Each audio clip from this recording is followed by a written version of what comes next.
Welcome to Heaping Spoonful, a twice-monthly conversation with restaurateurs, chefs, growers, and others who have helped generate the legends associated with eateries across the Mid-South.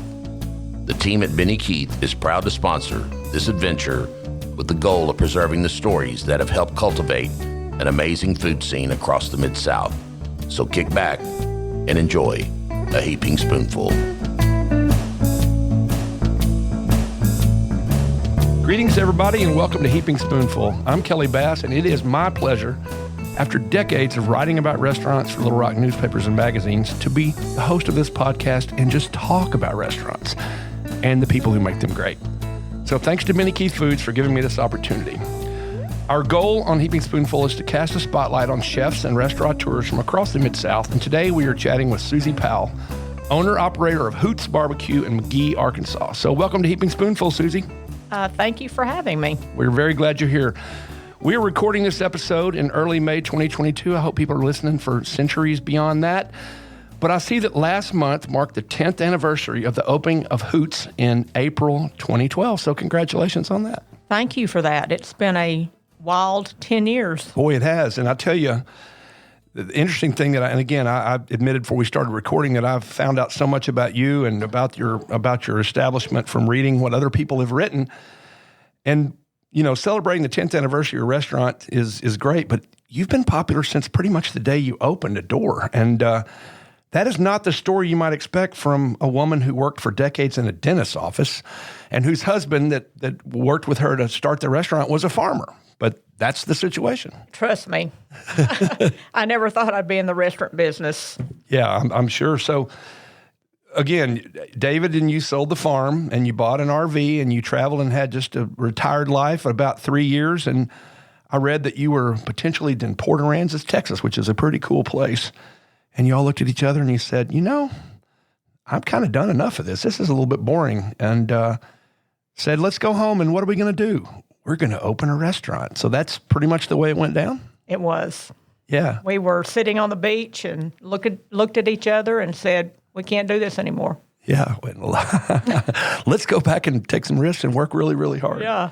Well, you'd always been a good cook. And so, that really, though, that was your experience, knowing good food and being able to prepare good food. But, I've had a lot of folks on this podcast who said, just because you can cook doesn't mean you can run a restaurant. So I'm sure it was a little trepidation from the whole business side of it. Yeah, I mean, it was true. And let me tell you, we had no idea what we were getting into. How much work it was. Yeah. And trust me, I'm not bored anymore. And, it's just been, I can't even explain what it was like the day we opened the door. And how much time was in between the time you all made the decision, and then, of course, I know you came back and you found the location, and then you put a ton of work to get it ready. How much time passed between the idea and opening the doors? Well, we were in Port Aransas. We came back 2 weeks, but we owned the building.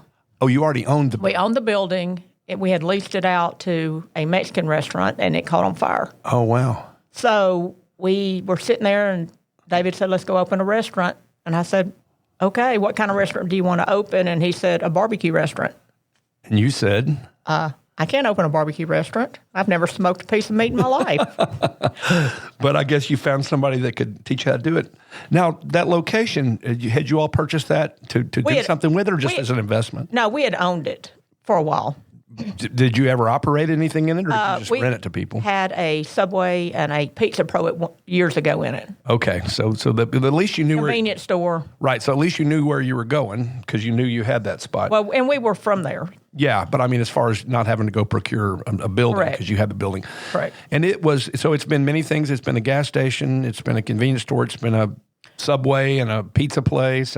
Well, originally in the late 40s, it was a sale barn. Oh, okay.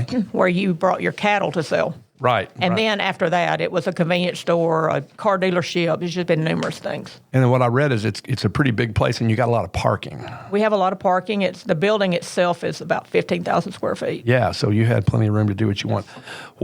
So it had been a restaurant, but it hadn't been a restaurant like your restaurant is now. So did you all I mean, y'all were on the front end of doing the work and deciding what all needed to be done. I'm sure you got people to help you with it. But so did it take a complete overhaul from what it was to what it became? Actually, David and I remodeled that building by ourselves. Wow. It took us 18 months. Okay. And that was just buying the materials and doing the work. Correct. Wow. And knowing what you wanted to do. So as you know, and you know a lot better now than you did 10 years ago, that restaurants, particularly big restaurants with broad menus, can be all-consuming. So I'm sure David and you had no choice but to jump in with both feet. First off, you spent 18 months getting it ready to go. But when you got started, it was you in the kitchen and primarily, and David was the front of the house guy, right? Was the greeting people and saying hey? And Correct. I ran the staff, the kitchen, right. did the food order. I dealt with everything, but he was the greeter. And, of course, again, y'all are from there, so I'm sure he knew most of the people who were coming in. He'd been in that community for a long time. Correct, but there is numerous people that come in that we have no idea who they are. Travelers. Right, and particularly as you've developed your reputation over the years. So did you all, I mean, again, you decided, or he decided, and you agreed that barbecue would be one of the focus points. You learned how to smoke meat, clearly. You got a smoker, and you learned your craft. Then did you all develop the rest of the menu yourself, and was it as big then as it is now? No. When we opened, it was a one-page menu. Oh, wow. Now it's 4. Yeah. And everything on the menu is things that we like or when we traveled. Right. That we just kind of picked up ideas here and there because we were traveling, for 3 years. And it just kind of happened, basically. And you just added things as you went along. And so things were going well. People were loving your food. So you opened in April of 2012, and then just a little after 3 years later, David died unexpectedly of a heart attack. And all of a sudden, it was you and not you and him. I'm sure, obviously, the sadness and the shock of losing your husband is terrible, even if you weren't business partners in such a big old, hairy, multifaceted, time-consuming business. Did you ever have any thoughts like, I just don't know if I'm up for this, or was that not really an option? It wasn't an option. I had people, employees that depended on their paycheck. Yeah. I mean, I easily could have got over in the corner and cried myself to death, but that's not my personality.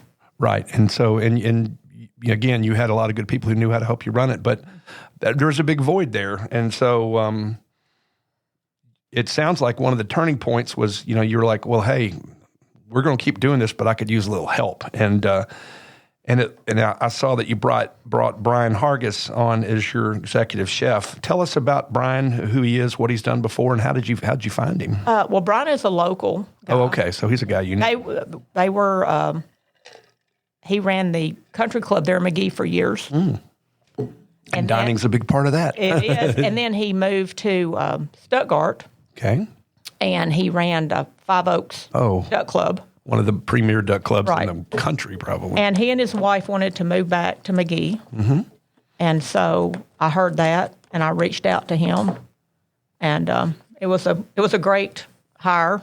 Yeah. But, along with Brian, I couldn't do anything that I do without my staff. Right. I have 48 staff members. That's a lot. Yeah. And well, you're running a big place. Yeah. And did the menu change much after Brian got there? It did not. Okay. It's pretty much stayed the same. We do specials occasionally, and that's what he's really good at. Yeah, just figuring out some cool stuff to do. Yeah. Well, like you say, your menu once was 1 page, and now it's 4, and it's really great. We're going to get into a lot more of details about what all you serve, because I know some of those are what bring people from far away. So Hoots is a great name.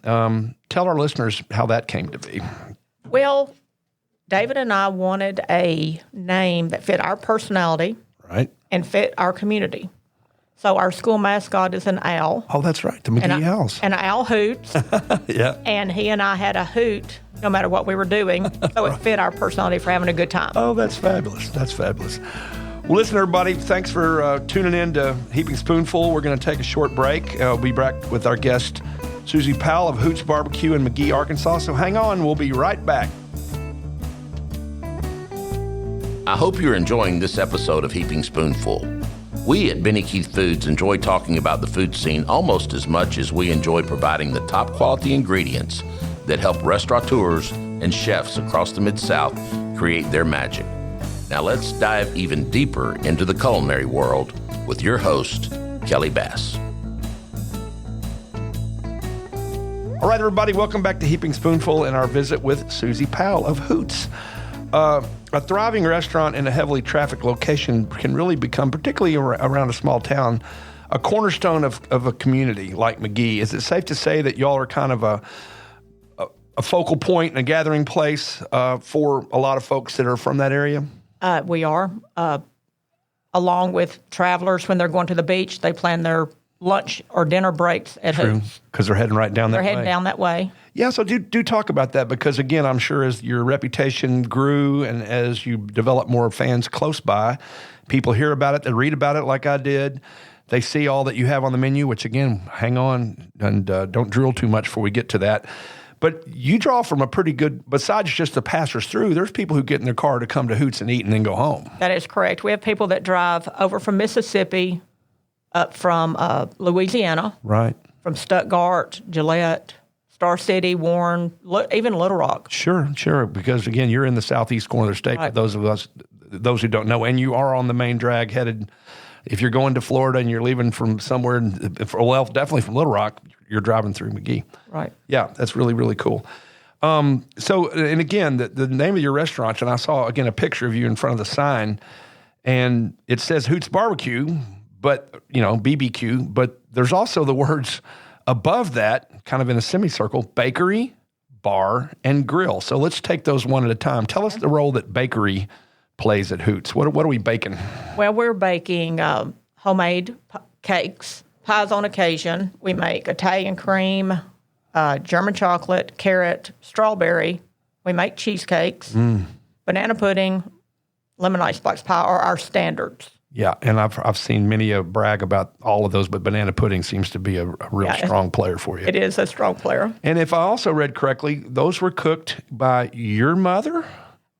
Or David's mother? No, my mother. Your mother. And that's still fairly recently, right? That is correct. She retired, and I have taken over the bakery, which I helped most of the time anyway, but I get up in the morning, make all the cakes. Make cakes. God, like you weren't busy enough.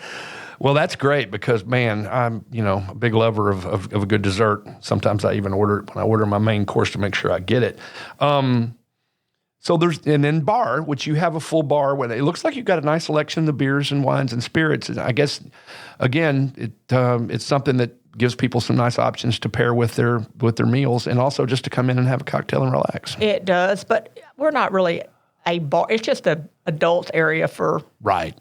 To have a drink, but you can drink all over the whole restaurant. But it's just, we do have a very nice selection of bourbons. Very popular. Wines and beer. Yeah, and these days you can get a nice selection of beer. Back in the day, there weren't that many of them at all. And then, of course, grill, which reflects, I see you have 8 burgers on your menu, and some really interesting choices there we'll get into. 6 steaks, so you have 4 ribeyes, so you got a 12-ounce, a 16-ounce, and 2 22-ounces. One's boneless and one's bone-in. So tell us about the steaks. When did you add steak? And I'm sure that's part of what draws people in, and a well-prepared steak is a big draw. We have had steaks from day one. Oh, okay. We've had that from day one. And so that was even on your one-page menu. It was, but we didn't have the bone-in steaks. Mm-hmm. And we cut all of our steaks in-house other than the bone-ins. We have those cut for us. Right. Do you get them in any particular place, or where do you get your steaks? We get them, they're Omaha. We get them through Benny Keith. You get them through Benny Keith, yeah, but they're Omaha, so they're good quality steaks. Yes. It's interesting. I saw that the bone-in ribeye is significantly more expensive than the boneless one, although they're the same size. Is that just because of the cost of the cut? It is that, and people, it's just a more premium way to get your steak. The bone gives it more flavor, meat more flavor, and people like that. Yeah, that's very cool. And it seems, any restaurant, you can never go wrong with burgers. And you've got 8 choices, including one that's got a fried egg. Another one's got pulled pork. Do you sell a lot of burgers? Are they primarily at lunch, or do you sell them all day, every day? We sell burgers all day. You can't go wrong with a burger. And do people get the ones that are a little fancier, or they generally stick with a cheeseburger? They get the fancy burgers. Yeah. The one with the egg, the Hoot burger, the mushroom burger. The barbecue burger is the one that has the pork. Yeah. And then we have one with slaw and an avocado called the Rita. and the bacon cheeseburger. Oh man, hard to go wrong. That's great. And then there's the barbecue again, where you got started. So you got pulled pork, which is a classic in Arkansas, and I know there's obviously Texas barbecue, which is primarily beef. There's Tennessee, there's North Carolina. I love Arkansas barbecue, and it starts with pulled pork and ribs, but then you also have brisket, sliced and chopped, and smoked chicken. You do those on sandwiches, and then you got ribs. You can get a 3-rib plate. You can get a half rack and a full rack with 2 sides and bread. Is barbecue your top seller, and which are the most popular barbecue items? Yes, barbecue is the top seller. Yeah. The pulled pork sandwich, I would say by far is the most popular, but they're all popular. Right. But we sell a lot of pulled pork. And when we started Hoots back 10 years ago, there wasn't a lot of places in the state that did brisket. You're right. And we picked up the brisket by traveling in Texas a lot because that's all you could get in Texas. Yeah, and if you do brisket right, it can be tender and fabulous. Yeah. The brisket is amazing. Yeah, and your ribs are popular because once they're gone, right? That's right. We cook ribs we cook ribs and chickens twice a day. We cook them for our lunch service and our dinner. And when they're gone, they're gone. Yeah. I mean, you can't do... No. You can cook a burger fairly quickly. You can't smoke a rib. No, you cannot. Yeah. Well, that's good, though. Yeah, and we have people, when they call and make their reservations to dine in, they will reserve their ribs. Yeah. They don't want to miss To out. make sure that, especially when you're driving, 45 minutes. From a different state. Yes. Right. Well, I really enjoy the fact that some restaurants, I'll have to say this, I won't name them, I look at the menu and I have to kind of settle on something. It's like, I'm not seeing anything that's really talking to me, but I'll go ahead and get that. Your menu, I want to get everything. And that's something that helps you endure and remain popular. So we've covered a lot of the categories that are popular, but we haven't even mentioned, I'm going to take a deep breath here, because listen, folks, what else you can get at Hoots? You can get shrimp, catfish, grilled salmon, and I saw a review on Open Table that bragged about the grilled salmon. You can get a variety of entree-sized salads. You can get chicken fried steak, which is a Southern classic, hamburger steak, a big old porterhouse pork chop, and you can even get a 4-egg omelet featuring brisket. And you can get a smoked or fried bologna sandwich, a club sandwich, shrimp or oyster po' boys, and then not to mention all those great-looking sides, plus the different desserts we've talked about. So I'm guessing everything on your menu has some fans, or they wouldn't still be on your menu. Everything. I could not take anything off. Or you'd be in trouble. Yes. Oh, I know how that goes. No. Do not take it. Because you'll have people that's like, that's the best club sandwich I've ever had. Or, man, I love chicken fried steak. And, like you say, you can't. Well, you would be surprised the people that order the omelet. Yeah. Oh, the omelet's really good. Oh, man, I like it. Sounds good with that pulled pork in there. And like every self-respecting restaurant in Arkansas, you sell cheese dip, queso. And you even put it on fries, the Fat Girl fries, which I like, which is P-H-A-T, not F-A-T. Although if you eat enough P-H-A-T girl fries, you might end up being an F-A-T girl. But tell us about the cheese dip. Is it fairly standard, or is it something y'all really... It's just a standard white cheese dip, and we just kind of spice it up. Yeah. Oh, that's good, though, man. Yeah, but it's good on everything. Yeah. Well, in 2 magazine articles I've read about you and about Hoots, one point, and you've made it a little bit today too, when you talked about how you were going to react after your husband's death, is that while the restaurant business requires a ton of hard work, you love what you do, and you really wouldn't have it any other way. Is that safe to say? That is correct. I mean, it's a true labor of love. I mean, and as you know, the restaurant business is not a job, it's a lifestyle. Yeah, it is. You have to live and breathe it. Well, yeah, you're getting up early and making cakes, and then again, I get you obviously still have your hand on everything that happens at Hoots, but you have to be more the front of house for the last many years, and so people know you and they want to see you, and then again, like you said, you got 48 people who are relying on the success of that business to keep their families fed. Right. And actually, I'm more in the kitchen than front of the house. Oh, are you? I cook. Oh, you're in there actually cooking. I cook steaks. Yeah. Cool. Do you have someone in particular who's your main front of the house person, or is it? Not really. We have a hostess, but if people want to see me, they normally will come to the kitchen or they'll send for me. Yeah. I'm trying to get out of the kitchen. Well, but when I'm in the kitchen, I'm a control freak. I want to be cooking. Well, and if you feel like you make a steak as well as anybody can make a steak, then I want you cooking my steak for sure.